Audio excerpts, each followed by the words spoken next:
건강은 플러스하고 질병은 마이너스하는 시간, 데일리 건강 시작하겠습니다. 자궁과 난소는 여성성을 상징하는 곳이자 생명을 품는 따뜻한 곳이지만 또 병들고 약해지면 여성의 생명을 앗아가기도 하는 무서운 존재가 되기도 하는데요. 특히 난소에 생기는 악성 종양인 난소암이 발병률이 증가하고 있고요. 최근에는 젊은 난소암 환자도 늘고 있어서 문제가 되고 있습니다. 자, 그래서 오늘은 여성의 건강을 위협하는 질환, 난소암에 대해서 알아보고 또 그 한의학적인 치료법을 샅샅이 살펴보도록 하겠습니다. 한의사 박정민 원장님 나오셨습니다. 원장님 어서 오세요. 안녕하세요. 한의사 박정민입니다. 네, 반갑습니다. 자, 그럼 이제 난소암에 대해 알아보기 앞서서 한의학에서는 이 암의 발생 원인을 어떻게 보고 있는지 좀 알려주세요. 네, 한의학에서는 암의 발생을 정상세포를 말하는 정기가 암세포를 지칭하는 사기의 침범을 받게 되면 세포가 가지는 안정성의 균형이 깨져서 발병한다고 보았고, 현대의학에서는 이를 면역 안정성이라고 하고, 한의학에서는 음양의 균형이라고 합니다. 음양의 균형이 깨지면은 암을 예방하는 면역력이 감소되고 암세포와 싸우는 힘도 약해진다고 봅니다. 그러니까 음양의 균형, 즉 면역 안정성이 깨지면서 발생하는 게 암이라는 건데요. 자, 그 중에서도 난소암은 여성의 생식기관인 이제 난소에 발생하는 질환인 거죠. 그럼 우선 이 난소는 어떤 기관인지 좀 알려주세요. 난소는 자궁의 양측에 위치한 두 개의 작은 생식기관으로서 난자를 생산하고 월경 주기에 따라서 주기적으로 배란 그리고 여성 호르몬을 분비하는 기능을 합니다. 성인의 난소는 아몬드 모양으로 밤톨 크기만 하고 무게는 4에서 8g 정도 됩니다. 여성의 난소는 비교적 흔하게 덩어리들이 생기는데 난소에 생기는 종양의 한 85%는 양성 종양으로 생명에는 지장이 없습니다. 그러나 악성 종양인 난소암은 우리나라 여성들에게 발생하는 생식기 암 중에 자궁경부암 다음으로 많이 발생하고 있습니다. 그러니까 자궁경부암에 이어서 두 번째로 발병률이 높은 여성암이라고 보면 되겠네요. 자, 근데 이 난소암은 아무래도 유방암이나 자궁경부암보다는 여성들에게 조금은 생소하게 느껴지는 암이긴 한데요. 자, 이 난소암 여러 가지 또 종류가 있다고요, 선생님? 난소암은 암에 발생하는 조직에 따라 여러 가지로 구분이 되는데, 난소 표면을 이루는 세포에서 발생하는 암은 상피성 난소암, 난자를 분비하는 생식세포에서 발생하는 암은 생식세포 종양, 그리고 간질세포에서 발생하는 암을 성기삭 간질 종양이라고 합니다. 그 중에서 상피성 난소암이 전체의 90%를 차지하고 있습니다. 네, 그러니까 보통 난소의 상피세포에서 발생하는 상피성 난소암이 가장 흔하다고 말씀을 해주셨는데, 자, 그럼 이번에는 난소암이 얼마나 많이 발생하고 있는지 자세한 통계를 좀 살펴볼까요, 선생님? 국가암 등록 통계 자료를 보면 난소암 발생사 수는 2009년 1,848명, 2012년 2,226명, 2014년 2,467명, 2017년 2,702명입니다. 최근 10년간 자궁경부암 발생사 수의 연간 변화율은 4.7%가 줄어든 반면에 난소암은 1.7%가 늘어나서 앞으로 난소암 발생사 수는 계속 증가할 것으로 예상되고 있습니다. 네, 그러니까 계속 증가하고 있는 건데요. 자, 근데 이 난소암은 유방암이나 자궁경부암 같은 다른 여성암에 비해서 사망률이 좀 높은 위험한 질병이라고요? 예, 실제로 3대 여성암 총계 중에 여성암의 발병 비중이 78%, 자궁경부암이 13%인데 비해서 난소암은 9%로 발병률이 낮은 편이지만 사망률은 난소암이 50에서 60%로 가장 높습니다. 특히 또 발병 연령대도 점점 낮아지고 있다고 하던데 맞나요? 20, 30대 발병률도 높아지고 있다는 것이 주목할 만한 지점입니다. 국립암센터가 2020년 1월에 발표한 2017년 암 등록 통계 발표 자료에 따르면 0세에서 14세의 암 환자의 0.9%, 그리고 15세에서 34세 암 환자의 3.7%에서 난소암이 발병한 것으로 나타났습니다. 네. 이제까지는 50대에서 30대 이상의 폐경기 여성에게 흔히 발병한다고 알려졌던 것과 달리 난소암의 호발 연령이 낮아지는 추세가 포착된 것입니다. 실제 이런 통계는 체감적으로도 느껴지는데 우리 병원에 이제 입원하는 난소암의 환자 연령대가 점차 낮아지고 그리고 다양해지고 있다는 것도 제가 느껴지고 있는 부분이고 네. 20대 분들도 현재 진짜 다수 입원하고 있는 실정입니다. 네. 왜 호발 연령이 낮아지고 있는지 또 발병률은 왜 증가하고 있는지 궁금한 점들이 참 많은데요. 지금부터 키워드 확인해보고 난소암에 대해서 좀 더 자세히 알아가 보도록 하겠습니다. 첫 번째 키워드입니다. 침묵의 질환. 이건 이제 난소암의 별명이기도 한데요. 침묵의 질환이라고 부르는 이유가 뭘까요, 선생님? 난소암은 자궁경부암, 유방암과 함께 3대 여성암 중 하나로 알려져 있죠. 네. 하지만 유방암이나 자궁경부암에 비해 생존율이 낮은데요. 그 이유는 병이 상당히 진행될 때까지 초기에 특별한 증상이 없기 때문입니다.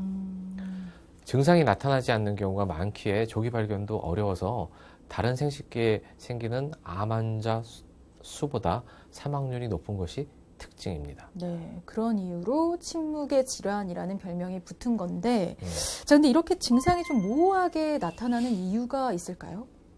난소가 골반 깊은 곳에 위치해 있기 때문이기도 합니다. 난소암의 증상은 난소의 크기가 커지면서 나타나는데 난소가 많이 커지기 전까지는 특별한 증상이 나타나지 않기 때문에 조기 발견이 어렵기도 합니다. 근데 아무리 초기에 뭐 거의 증상이 없다곤 하지만 그래도 난소암의 대표적인 증상이라고 한다면 어떤 게 있을까요, 선생님? 난소암의 의심 증상으로는 골반통이나 복통이 있을 수 있으며 복부 팽만감, 또 이제 비뇨기 질환 등이 나타날 수 있습니다. 또한 갑작스럽게 그리고 이제 자주 소변이 마려운 절박뇨, 빈뇨 증상이 있을 수 있는데요. 그런데 이런 증상들은 난소암의 특징적인 증상이 아니기 때문에 가볍게 넘기는 경우가 많습니다. 그렇죠. 네. 그래서 보통 다리의 통증이나 급격한 체중 감소, 아랫배 덩어리 같은 덩어리 혹 등이 나타나기 시작할 때는 이미 암이 어느 정도 전이가 된 상태이기 때문에 정기 검진을 받아서 조기에 치료를 하는 것들이 좋습니다. 네. 그리고 또 이유 없이 소화장애가 계속 이어질 때 난소암을 의심해 봐야 한다는 말도 있던데 맞나요, 선생님? 실제로 난소암 환자분들의 증상과 관련해서는 70, 80%가 굉장히 모호한 복부 팽만감, 소화불량, 복부 동통 등을 호소하지만 실제로 이러한 증상을 동일하게 유발할 수 있는 다른 상황도 굉장히 많습니다. 네. 그래서 1차적으로 소화장애 증상이 있다면 병원을 찾아서 진료를 받는 것이 우선일 듯 하지만 네. 단 내과적 그리고 외과적인 특정 원인이 없는 경우에 난소암을 한 번쯤은 의심해 볼 만하죠. 그렇군요. 자, 말씀하신 것처럼 난소암은 초기에 자각 증세가 없어서 조기 발견이 참 어려운데 그래서인지 병을 발견할 때는 이미 좀 3기 이상인 경우가 많다고 하죠. 자, 이 난소암은 그 진행 정도에 따라 좀 어떻게 나눠 볼 수 있을까요, 선생님? 난소암은 진행 정도에 따라서 1기에서 4기로 나뉩니다. 1기는 암세포가 난소에만 자라난 경우고요. 2기는 골반까지 번진 경우, 그리고 3기는 복강이나 림프절에 전이가 있는 경우입니다. 4기는 암세포가 이제 복강내를 벗어나서 간이나 뇌, 폐 등에 전이된 상태를 말합니다. 네. 우리가 이제 1기에 이 암을 발견하게 되면은 치료 효과가 좋고 재발도 낮지만 3기 이후에 발견하게 되면은 완치가 어렵습니다. 네. 그러나 이제 앞서 말씀드렸듯이 초기에는 증상이 거의 없어서 환자의 60% 정도가 3기까지 진행된 상태로 병원을 찾는 경우가 많습니다. 네. 그러니까 이 난소암의 치사율이 높은 이유도 이 대부분 3기 이후에 발견되기 때문인 거죠. 네. 난소암은 복수를 만들어내면서 복수 안에 암세포를 퍼뜨려 뱃속 전체에 순식간에 전이되는 코스를 보입니다. 따라서 발병부터 전이되는 시간이 상대적으로 빠르고 뱃속 여러 장기에 동시에 전이가 되므로 진단 시점부터 병기가 3기 또는 4기인 경우에 수술과 항암 치료를 거듭해도 곳곳에 숨어있는 암세포가 재발을 일으켜서 완치를 어렵게 만드는 경우가 많습니다. 그렇군요. 자, 그렇다면 정말 무조건 빠른 진단을 통해서 치료를 시작하는 게 최선이라는 생각이 드는데요. 병원에 가기 전에 스스로 좀 체크해 볼 수 있는 조기 진단법 이런 거는 없을까요? 안타깝게도 앞서 말씀드린 것처럼 난소는 여성의 아랫배 안쪽에 좌우로 깊숙이 있어서 자궁 초음파와 같은 영상 장비 없이 자가 진단이나 일반적 신체 진찰로는 평가하기가 어렵습니다. 그래서 이미 혹이 생겨서 만져지는 경우는 조기 진단이 아닌 셈이죠. 네. 그래서 정말 정기적인 자궁 초음파 검사와 혈액 내 종양 표지자 검사가 다소 도움이 되는데요. 건강검진 시에 난소암 수치라고 하는 CA125 검사가 난소암의 종양 표지자라고 하는데요. 정리하면은 정기검진 외에는 특별한 조기 진단법이 없다는 말입니다. 그렇군요. 그러니까 검진 외엔 특별한 조기 진단법이 없다. 그러다 보니까 적어도 1년에 한 번씩은 정기 검진 받는 게 정말 중요할 것 같습니다. 네, 다음 키워드 넘어가 볼게요. BRCA, 브라카. 키워드 좀 풀어서 설명해 주세요, 선생님.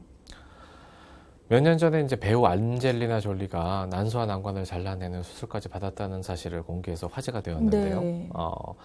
안젤리나 졸리 같은 경우는 브라카라고 하는 유전자 변이 여부를 검사해 본 걸로 전해집니다. 이 브라카 유전자 변이가 있는 여성은 남소암 발생이 높다고 알려져 있죠. 이는 난소암에 유전성이 있다는 뜻으로 브라카 유전자 검사에서 양성일 경우에 음성인 경우보다 난소암에 걸릴 확률이 10배 이상 높아지므로 반드시 정기적인 조기 검진이 필요하다는 것을 말합니다. 네. 하지만 난소암의 발병 원인이 반드시 유전 때문만은 아닌 거죠? 그렇습니다. 95% 이상의 대다수의 난소암은 이러한 가족력이 없는 환자에서 발생하고 있습니다. 유전적인 원인 외에도 호르몬, 환경적 요인, 여러 가지 요인들이 복합적으로 작용하는 것으로 알려져 있기 때문에 고지방, 그 외에도 이제 고지방, 고단백 식품을 섭취하는 식습관이나 이런 것들로 인해서 난소암의 위험이 올라갈 수 있습니다. 네.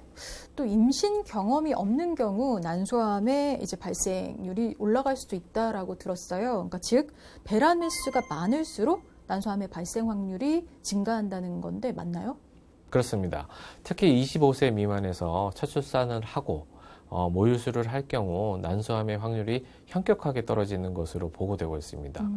임신은 난소암 발생을 방지하는 경향이 있어서 출산 횟수가 한 번이면 출산을 전혀 하지 않은 여성에 비해 약 10%가량 위험이 감소되고 세 번 출산을 하게 된다면 난소암 위험도가 무려 50% 정도가 줄어듭니다. 또한 출산 후에 수유를 하게 되는 경우에도 배란이 억제되기 때문에 월경을 지연시키게 됩니다. 네. 그래서 난소암의 위험이 감소되기 때문입니다. 마찬가지로 먹는 피임약을 복용하는 경우에도 피임약이 배란을 억제하기 때문에 난소암의 위험을 감소시키게 됩니다. 그렇군요. 하지만 요즘 여성들 추경도 빨라지고 또 출산은 늦어지면서 난소암의 호발 연령 역시 좀 낮아지고 있는 거군요. 그렇습니다. 추경 나이가 빨라지고 폐경 나이가 늦어지면서 상대적으로 배란이 이루어지는 횟수가 늘어난 것, 그리고 결혼과 출산이 늦어지고 모유수유 비율이 낮아진 것도 난소암의 호발 연령이 낮아진 원인으로 지목되고 있습니다. 네. 자, 여성의 생명을 위협할 수도 있는 침묵의 질환이죠. 난소암에 대해 알아보고 있는 데일리 건강. 다음 키워드로 넘어가 볼게요. 암 면역 치료. 암 면역 치료가 뭔지 우선 자세하게 좀 설명을 해주세요, 선생님. 일반적으로 암 치료라고 하면은 수술, 항암 치료, 방사선 치료를 말하는데요. 이런 치료와 더불어서 난소암의 생존율을 높이기 위해서는 암에 대한 저항 능력을 이끌어내고 신체 전반적인 면역력을 높이고 그리고 이제 이러한 기본 치료를 하면서 생기는 어떤 부작용들을 억제하는 치료를 해야 되는데 이러한 치료들을 암 면역 치료라고 합니다. 그러니까 현대의학에서 하고 있는 항암 치료, 방사선 치료와 더불어서 한방에서 면역력을 높이기 위한 치료를 하고 있다는 건데요. 구체적으로 어떤 면역 치료들이 있을까요? 하나씩 소개해 드리겠습니다. 먼저 고주파 온혈암 치료가 있습니다. 암세포는 38.5도에서 한 42도 사이에서 파괴가 되는데요. 고주파 온혈암 치료는 암세포가 열에 약하다는 점을 이용한 치료법으로서 선택적으로 종양에만 에너지를 가해서 종양 조직을 괴사시키거나 스스로 죽게 만드는 치료법입니다. 네. 그럼 방사선이나 항암 치료와 병행을 했을 때 어떤 효과를 좀 기대해 볼 수 있을까요? 방사선 치료나 항암 치료를 고주파 온열 치료와 병행하면 암세포의 경우 연결된 혈관이 제대로 발달되지 않아서 38도에서 서서히 파괴되면서 산소 공급, 암세포에 가는 이제 산소 공급이나 영양분을 공급받지 못할 뿐만 아니라 세포 자체의 생식 능력을 잃게 되면서 사멸하기 시작합니다.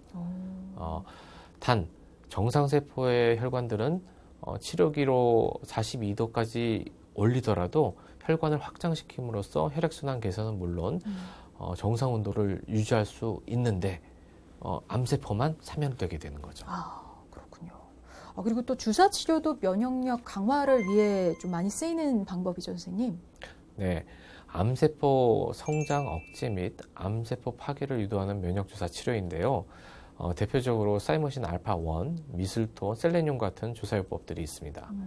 각각의 특징에 대해서 알려드리면 사이머신 알파1은 생명 유지에 반드시 필요한 면역 조절을 하는 물질로 흉선에 존재하는 물질 중에 가장 강력한 면역 조절 작용을 하는 것으로 알려져 있습니다. 네. 또한 미슬토 주사의 성분, 미슬토는 우리나라에서 겨우살이로 알려져 있는 식물로 한의학에서는 이제 상기생이라고 불리고 특히 이제 여기에는 이제 렉틴이라는 성분이 암세포의 단백질 합성을 중단시키고 면역세포의 활동성을 증가시켜서 암세포의 사멸을 유도하는 면역세포 치료제입니다. 특히 항암 화학요법 및 방사선 치료를 방해하지 않고 부작용과 후유증을 감소시키는 효과가 뛰어나서 많은 암 치료에 이용되고 있습니다. 네. 그리고 마지막으로 말씀드린 셀레늄은 활성산소 물질을 제거시키는 미네랄로 비타민 E보다 약 2000배 뛰어난 항산화 능력을 띱니다. 발암 물질의 활성화를 막고 그리고 암세포의 성장을 억제하면서 암세포의 자살을 유도해서 암세포가 다음 세대로 전해지는 것을 막아주는 효능이 있습니다. 자, 그럼 이 밖에 또 어떤 면역 치료들이 있을까요? 이 밖에도 이제 고농도 비타민 요법이 있습니다. 고농도 비타민 요법은 우리 몸의 필수적인 비타민, 미네랄을 주입하는 치료법으로 몸의 면역력을 증강시키고 항암으로 인한 통증이나 부작용을 감소시켜 줍니다. 또 이제 고압산소 치료도 많이 하는데요. 고밀도 산소 치료는 고밀도 산소를 흡입해서 저산소 상태를 개선해 줌으로써 암 치료의 보조 수단으로 널리 활용되고 있습니다. 네. 자, 이렇게 다양한 면역 치료 방법들에 대해서 알아봤는데요. 이런 치료들과 함께 한방 치료 역시 좀 병행이 되어야겠죠. 자, 이번에는 난소암의 한방 치료법에 대해서 알아보도록 하겠습니다. 한의학에서는 난소암을 어떻게 보고 치료를 하고 계시나요? 한의학에서는 종양을 장기별이 아닌 증상에 준해서 진가, 적치 등의 용어를 사용하였고 단단해지면서 이동하지 않고 일정한 곳이 아픈 곳 또는 때 없이 뭉쳤다가 흩어졌다가 하여서 아픈 곳이 일정하지 않는 것이 다라고 하면서 이제 증상을 설명하였습니다. 이에 대한 한의학적 원인은 다양한 원인으로서 어떤 혈행이나 기행의 흐름이 원활하지 않고 그래서 이제 특정한 곳에 쌓여서 뭉치고 눈에 보이지 않는 실제적인 결과물을 만들어내는 것으로 보고 있는데요. 치료 방식은 뭉쳤기 때문에 반대로 막힌 것에 대한 흐름을 다시 원활하게 해주는 방법으로 사용합니다. 즉 각각의 원인에 따라서 흐름을 막고 있는 것이 있으면은 제거하는 파워열지제를 쓰거나 흘러가는 기운이 좀 약하다고 판단이 되면은 강하게 흘러가게 하는 보하는 약제를 쓸 수가 있습니다. 그 외에 현대의학적으로는 암세포에 강하게 이제 항암 효과를 나타낼 수 있는 어떤 최소한의 객관적인 근거, 안정성을 갖춘 약제도 사용이 가능하기도 합니다. 네.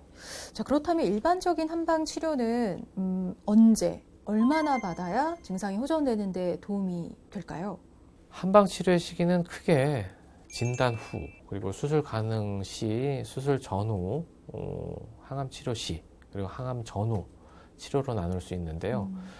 초기 진단으로 수술이 가능할 시에 이제 수술이라는 큰 부담이 되는 치료에 대해서 기본적으로 몸 만들기를 통한 대비할 때, 그리고 수술 후에 회복을 위해서 치료를 할 때 많이 도움이 됩니다. 네. 항암 또는 방사선 치료 시에는 치료로 인한 부작용 관리를 위해서 그 전후 치료를 같이 쓸 경우에 각각의 부작용들을 최소화하면서 치료의 효율을 극대화할 수 있습니다.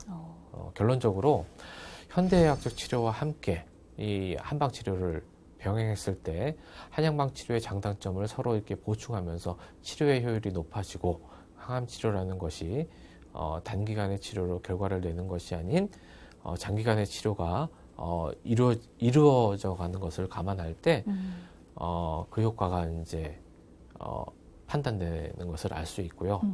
최소 뭐 한 12주 정도 치료 과정이 지나야지 그 효과가 어떻게 된다는 것을 정확하게 판정할 수가 있습니다. 네. 자, 근데 이렇게 수술, 뭐 항암 치료 등의 이제 현대의학 치료와 또 한방 치료, 면역 치료 이렇게 병행을 잘 한다고 해도 사실 재발 위험성은 항상 있을 텐데요. 난소암의 재발률은 어느 정도나 될까요? 수술과 항암 치료를 거듭해도 곳곳에 숨어 있는 암세포가 재발을 일으켜서 완치를 어렵게 만듭니다. 진행된 난소암의 경우에 70% 정도 재발을 한다고 알려져 있는데요. 또 재발한 난소암의 대부분은 사망으로 이루어지기 때문에 난치암으로 우리가 난소암을 분류하고 있습니다. 이런 의미에서 난소암은 참 고약한 암이라고 볼 수가 있겠습니다. 네. 자, 그런 의미에서 사실 난소암은 초기에 발견해 치료하는 게 무엇보다 중요하겠고요. 또 아무리 좋은 치료법이 있다고 하더라도 사실 사전에 예방하는 게 가장 좋을 텐데요. 자, 근데 초기 진단법도 확립되지 않은 이 난소암 예방법이 따로 있을까요, 선생님? 앞서 말했듯이 난소암의 경우 확실한 위험인자로 유전적인 소인이 있습니다. 배우 안젤리나 졸리 덕에 알려진 브라카 유전자 돌연변이가 있죠. 이 유전자 돌연변이가 있는 여성은 난소암뿐 아니라 유방암의 발병 위험도 상당히 커집니다. 그래서 여성 형제나 자녀가 있는 여성이 난소암 또는 유방암에 걸렸을 경우에 이 돌연변이 유전자 검사를 받아보는 것이 꽤 도움이 됩니다. 네. 유방암은 자가검진법이나 새침, 흡인, 조직검사 등 조직 진단법이 다양하지만 난소암은 그렇지 못하기 때문에 유전자 돌연변이가 있는 여성은 폐경기 이후 예방적 난소 절세술에 대해서 전문의와 상담해 볼 필요가 있습니다. 또한 임신과 출산만으로도 자궁 체부암과 난소암에 대한 어느 정도 예방 효과가 있고 네. 적정 체중 유지와 규칙적인 운동까지 더해지면 그 효과가 더 커진다고 할 수가 있겠습니다. 네. 자, 오늘은 여성의 생명을 위협하는 난소암의 원인과 그 치료법에 대해서 자세하게 알아봤는데요. 여성 질환이라 좀 말하기가 어렵고 병원 가기가 부담스럽다고 미루지 마시고 정기적으로 검진 잘 받는 게 좋겠습니다. 자, 오늘 데일리 건강 여기까지고요. 도움 말씀 주신 한의사 박정민 원장님 고맙습니다. 감사합니다.